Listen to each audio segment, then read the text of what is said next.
Time, the silent herald of life and death, success or failure. The unseen force that measures man's destiny, reaching its most fateful moment as it slowly strikes the 11th hour.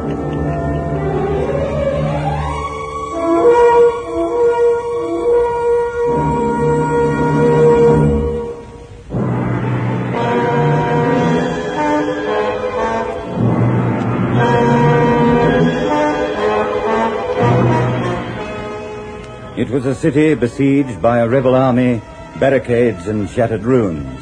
The grim placards of a country torn and bleeding from war. Muffled guns echoing in the distance, an orchestration of violence. It was a jagged concerto which I remember only too well. My name is Jeff Nagel. The place? Well, let's just say it was in 1958. In the car with me were my wife, Margaret, and my friend Michael Murray of the British Embassy. Soon be at the airstrip, Jeff. I certainly hope so. Now, look out for that rubble across the road. They told me this was the only clear road through, but it's not exactly a speedway, is it? Michael, did you find out at the consulate why they wouldn't let us go? Jeff's an engineer. He's never been involved in politics. Is that right, Jeff? Why do you keep asking me that, Michael? You know it is. And why would the Commandant himself issue a special order forbidding you to leave the country? I mean, if it's okay for Margaret to go, why can't you? I don't understand it. All the other British and Canadian residents were allowed to leave. Why were we held back? Well, they must have confused me with someone else, my dear. But how could they?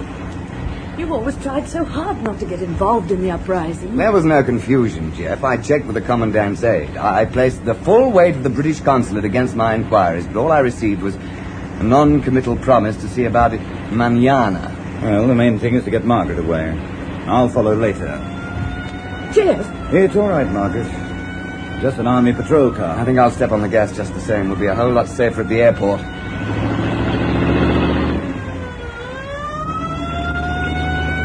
They're following us, Michael. Well, this is a diplomatic car. They better not try any funny stuff. Slow down, Michael. They're waving us into the side of the road. We'll have to bluff our way out of this. If they arrest you here, Jeff, you could be involved in one of those accidents on the way back to headquarters. You know the kind of thing that's been occurring these last few weeks. A couple of shots, and if a person's important enough, a polite note of regret to his relatives. I'll handle it, Michael. I know they want me. No, Jeff. I'm not going to let you go.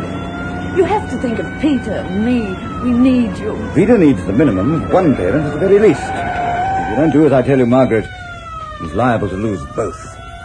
Listen, Jeff, if you want to play hero, I can think of a lot better times and places than this. No playing hero. I just don't want to do anything to jeopardize my wife's safety. Jeff, I beg you, please don't go. Now look after her, Michael. We managed to get our boy over to the States safely. I'll do the same for Margaret. Senor Jeff Nagel? Now, that's right. What's the trouble, officer? You and your wife will accompany me to headquarters, please. My wife is under the protection of the British consulate. That's right, Captain. You only have orders for my arrest. Isn't that correct? My orders Use your head, Captain. You don't want to start a diplomatic incident, do you? I know from the file in my office that it was only Mr. Nagel who was ordered to stay. His wife was free to leave any time she chose. Who are you, senor? On your way, Michael. I'll handle this. Major Prio ordered me to bring Senor Nagel and his wife to headquarters. Oh, is that so? Well, let's say you arrested me at home and that my wife had already gone. You understand? Oh, yes, si, senor. It could be arranged. No, Jeff. I'm going to stay with you. Michael, get going. Good luck, Jeff. Michael, stop the car. I can't go without Jeff. Don't worry, darling. I'll be with you in a few days. Come, Senor Nagel. The Commandant himself wishes to speak to you. Isn't your commandant feeling a little nervous these days? From what I hear, the capital will fall to the rebels by dusk. Rumor has 1,000 tongues, and all of them false. You will get in the car, please. People are supporting the rebels, you know. Senor. It sounds as though they're getting closer. Come, senor. The car. Quickly, alley, senor. This way. Who the devil are you? Why did you shoot these men? The police will be here any moment, Alberto. If we can get him to the cafe, we'll be safe. Come, senor. There is no time to spare.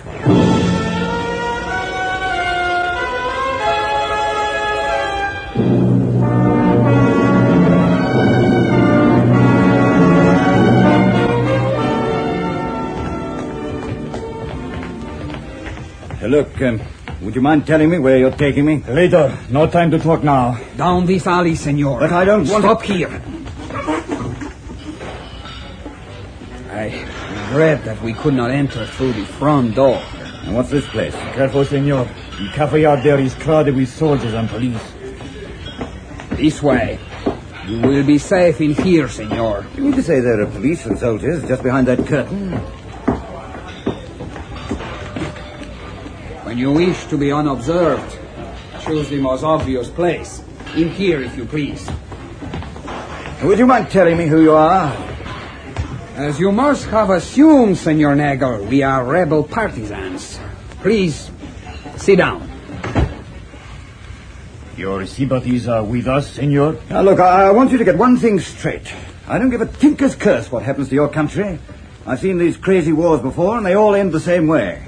A few people get shot and a new... Your pardon, senor. But when a man is arrested by special command of the commandant, it can only mean that he has information which could be of assistance to the rebels. Whether you like it or no, you have already chosen sides. Our side. Why did the commandant refuse to allow you to leave? Why was an order sent out for your arrest? I don't know. I haven't the faintest idea what the commandant wants me for. Believe me, senor, in reality, we are comrades in arms. I'm a British citizen. I don't want to be involved in any of this. You may not be of us, but you are with us just the same. You must know why you are so important to the commandant. Oh, if you held a gun at my head and threatened to pull the trigger, I still couldn't tell you any more than I have because I don't know. You tell me why a civil engineer should suddenly become a pawn between two opposing forces. I think he is speaking the truth, Alberto. I wonder. If this man is, for some reason he does not know, of value to the commandant, we must get him out of here as soon as possible. Ah, now you're talking. Bring Juan and Pietro to me. They will arrange everything for Senor Nagel. I'm very grateful to you, senor. I should not advise you to reach for your gun, my friend. Who are you? What do you want with us? For you it is very simple. A blank wall and a cloth around your eyes. But for your English friend, there is a car waiting to take him to the commandant. Come, Senor Nagel. Now, see here. They've made a mistake at headquarters. I'm a civil engineer, a British citizen. I don't know a thing that's any use to your people. On the contrary, Senor Nagel. The fate of our city rests with you. Come. We're wasting time.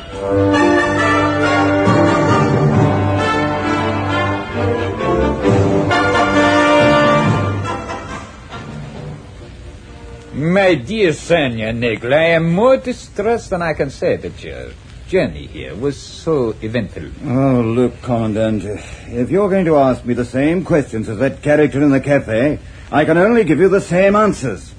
I know nothing at all. It is unfortunate, but the populace seems to regard the rebels as liberators. Well, maybe they feel that any change of government is preferable to the one they have. Oh. But I must compliment you on one thing, Senor Nagel. The way you have held aloof from our little domestic problems has been admirable. I compliment you. Oh, thanks. Now perhaps you'll tell me why I wasn't allowed to leave the country a month ago. Why I was arrested today, and why I... Questions, so many questions. I'm glad you find it amusing, Commandant. It certainly doesn't strike me as particularly funny. I have no interest in the local political setup whatsoever. All I want to do is to get out of here. And you will, Senor Nagel. At the moment, I feel as though I'm in some kind of crazy game where everyone else knows the rules except me. I shall personally see to it that you are escorted to the airport. You shall also receive payment for your services to us. Shall we say 5,000 American dollars? Oh, look, you've got the wrong man, Commandant. How can I possibly be of any use to you? Well, let me explain. It's quite simple, really.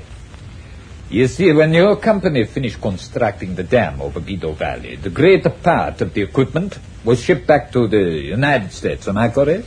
Yes, that's right, but But one truck was unable to reach the walls. And it tried to detour and take its precious load to the airport. But the roads were blocked. Am I correct?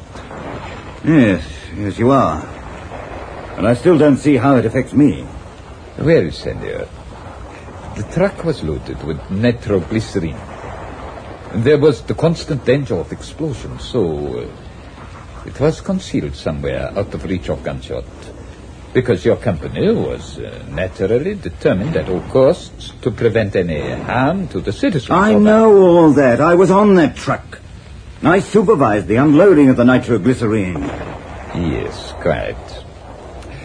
But you see, unfortunately, the driver was killed in a street skirmish shortly afterwards. But you are acquainted with the whereabouts of the explosive, are you not? Yes, of course I am. Wait a minute, is that why you prevented me from leaving the country? Let us say that I regarded you as a trump card, and the time is not yet ripe to play that card. But this is ridiculous. I don't understand. You hear those guns, Senor Negro?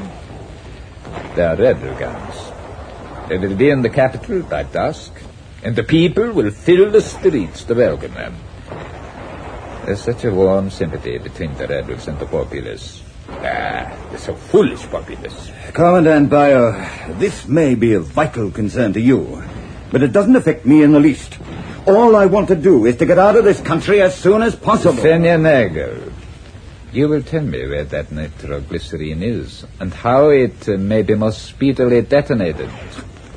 You crazy? There's enough explosive there to blow up half the capital. That is my intention.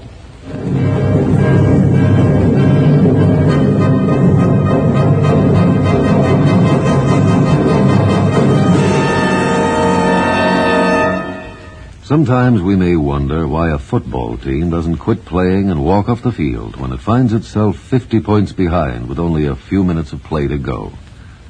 What is that indomitable spirit that fills men with hope and keeps them going in spite of terrific odds? Keeps them going just to play the game according to the rules, just to get the job done as well as they know how. This kind of spirit pervaded the feelings of heavy bomber crews of the 9th Air Force on that day of glory, August 1st, 1943, the day of one of the most secretly planned surprise bombing missions of World War II, the day of the low-level attack on the Romanian oil refineries at Ploiești. More than 170 B-24 heavily loaded bombers took off in a swirl of red dust from Benghazi, Libya, to bomb a highly defended priority target. The element of surprise in the low-level attack was to be one of their greatest weapons. But things went wrong from the start. 3 planes exploded during takeoff operations. 11 more aborted due to engine trouble. Of those that reached the target area, less than 1/3 returned to home base. The leaders of the mission encountered navigation difficulties and difficulty in identifying the specific targets. And due to the loss of that elemental hope, surprise, they also encountered devastating enemy firepower from flak and fighters. The mission was partially successful, but a horrifying experience. 5 medals of honor were awarded to the heroes of the Ploiești raid for valorous action above and beyond the call of duty. At any time, the men would have been justified in turning back. But they had a code of conduct that made them want to see the unequal game through to the end. It was a job that had to be done, a charge of the Light Brigade in the air as they flew down the Valley of Death to glory.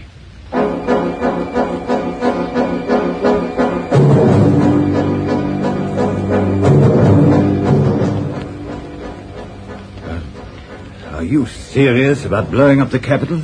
War is one of the ugly sciences, Senor Negro. The tragedy of war is that always the innocent suffer more than the guilty. The people have given their support to the rebels. They have betrayed the government, and now the government has no mercy for them. This explosion will destroy half the capital. It will be broadcast through our country and to the rest of the world that the rebels were responsible. I see. Then, Senor, the people will look at their city in ruins. They will rise in fury and drive out the rebels with their bare hands. The government will be restored to power by the will of the people. It is a smart plan, don't you think? And all I have to do is to light the fuse. You are a man of wit and some understanding, Senor Nagel. Now, let's get this straight, Colonel Bio. You want me to show you where the nitro is, and as payment I get an escort out of the country and a bonus of $5,000, plus the deaths of a few thousand innocent people on my conscience. Right? Senor Nagel, you are dramatizing the situation. You are an Englishman. This is not your world. If you cooperate with me, you will be in the United States tomorrow, and all this will be just a memory. Crazy. The whole idea is crazy. I want only one thing from you, senor. The location of that explosive. And I intend that you should tell me. And if I don't? Oh, be reasonable. Think of your wife and child. Think of the years that lie ahead of you. No one will ever implicate you with this disaster. All you are doing is saving your life. And making a profit on the side. Oh, come now, senor. Let us not quibble. Where is the explosive? Sorry, Colonel. I can't tell you. Senor, don't force me to persuade you. I know your methods, Commandant. I know what you can do. And don't forget this. If anything happens to me, the British consulate will hold you responsible. In war, there are 1,000 regrettable incidents. You will be one of them. So that's the way it is, eh? And I'm sorry, Colonel, but I'm still not going to tell you where that nitro is. A man can only die once. And personally, I think you're bluffing. Bluffing, am I? I have lost all patience with you, senor. I thought we could settle this like gentlemen. I did not wish to involve your wife. What? My wife? But she has nothing to do with this. Has she not? I dislike using these methods, senor. But you are a sentimental fool, and arguments alone are not enough to convince you. Now, we were talking of your wife. If you've hurt my wife... Hurt her? Why, senor, how could we hurt her? She went to the airport, did she not?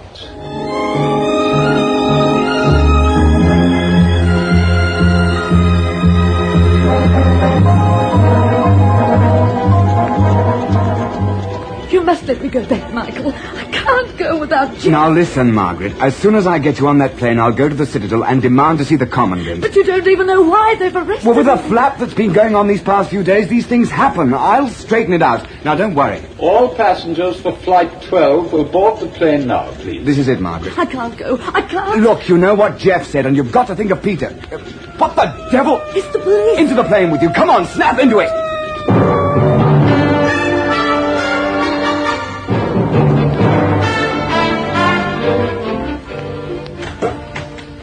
This is what you called for, Commandant. Yes. Place it on the desk before Senor Nagel. Very good. Is that all, sir? Yes, you may go now. What's the idea, Colonel? Senor Nagel, look at the handbag. Well, examine it closely. Open it if you like. I think you would agree that it belongs to your wife. Go on, senor. Open it. I think you will find a wallet containing her passport and photos. Oh, such charming photos. Where did you get this? From your wife? Who else? You took her off the plane? I'm afraid so. If you harm her...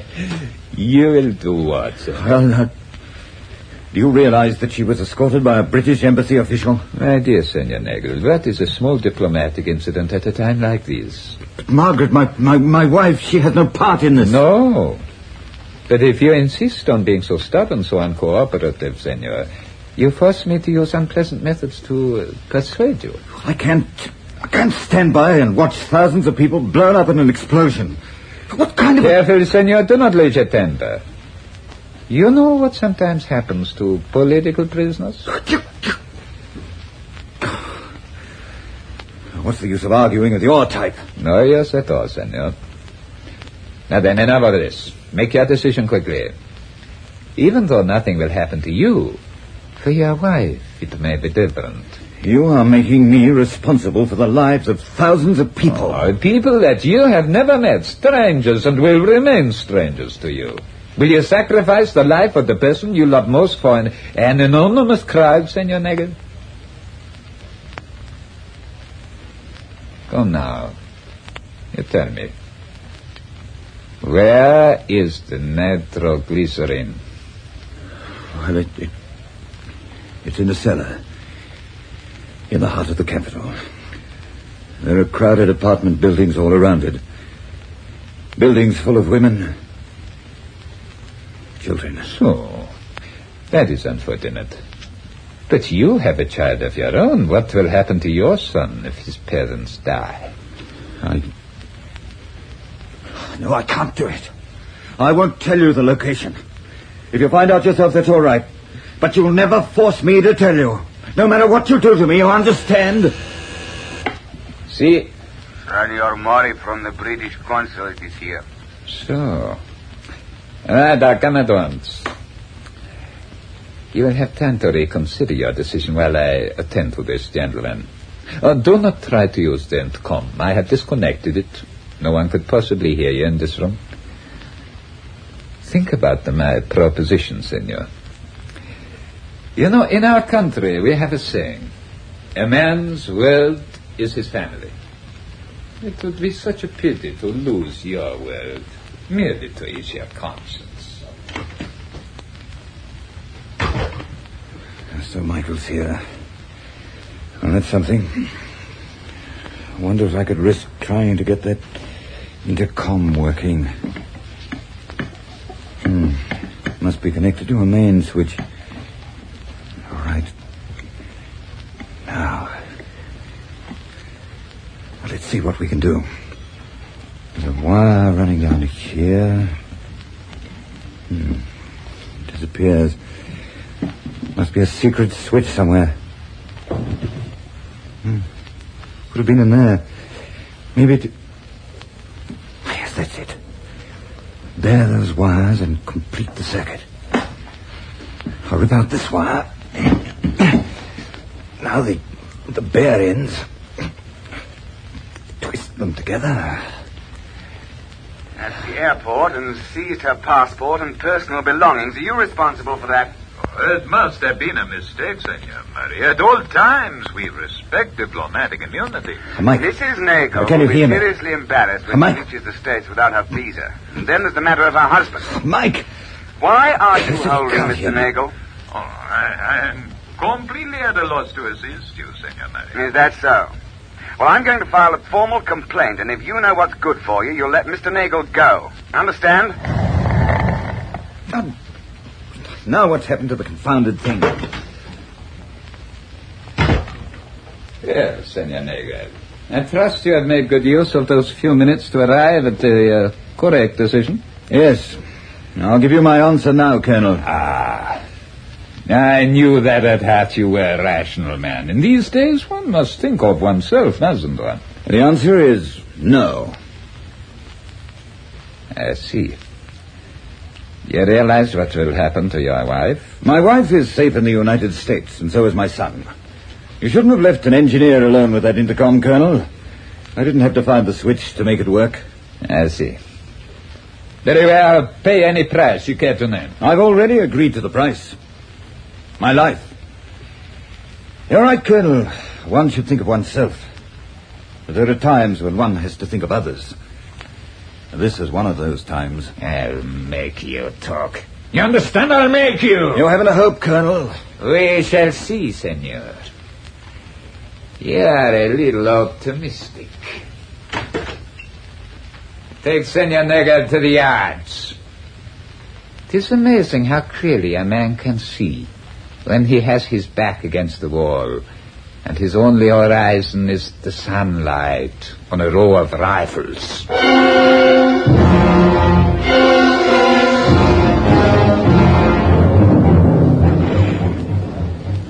Once more, senor. And this is your last chance. Where are the explosives? You'd better get the execution over, Colonel. The rebels sound pretty close to me. The citadel is impregnable. Oh, I'd like to be outside there with a few grenades. Ah, but you are here, senor. And before you there are 6 men with death in their hands. This is the moment when you must decide. You can speak or die. Which is it to be? Go tell them to fire! I shall give the order with pleasure, Senor Nagel. And you may be assured that if it is necessary, I shall deliver the coup de grace myself. Attention!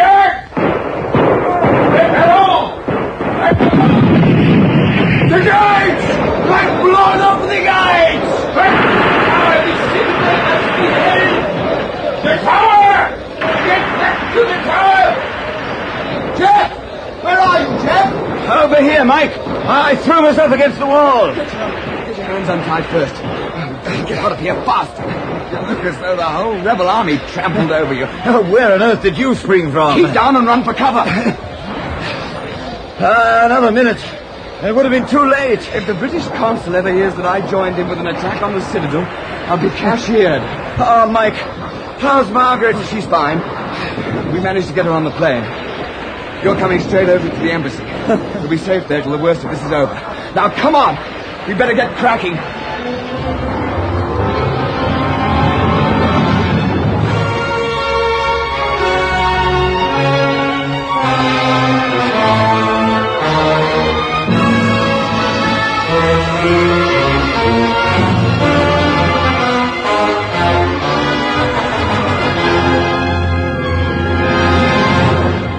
How can we recognize devotion to freedom? One way is to be able to identify the Navy Cross, established by Congress in 1919. A cross made of bronze, it contains a design of an old sailing ship, the Caravel, with crossed anchors and the words United States Navy on the reverse side. It is suspended from a blue ribbon with a narrow white stripe in the center. This rare award is given to any person serving in any capacity with the naval service of the United States, who distinguishes himself by extraordinary heroism in connection with military operations against an armed enemy. Individuals who have received the Navy Cross include sailors who distinguished themselves during America's involvement with Japanese operations in China from 1937 to 1938. And men aboard the U.S. gunboat Panay, which was bombed and sunk in Chinese waters on December 12, 1937. The Navy Cross stands for extraordinary accomplishment, which a proud nation notes and acknowledges with gratitude. Who is next for the Navy Cross? It can be any dedicated seaman who so conducts himself as to be worthy of the great tradition of this honored symbol of freedom, the Navy Cross.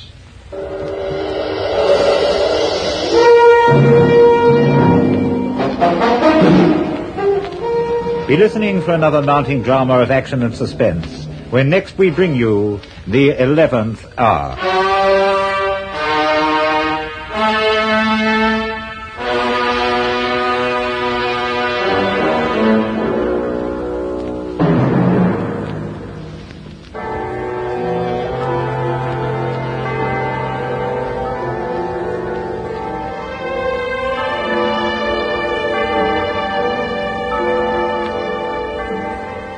This is the United States Armed Forces Radio and Television Service.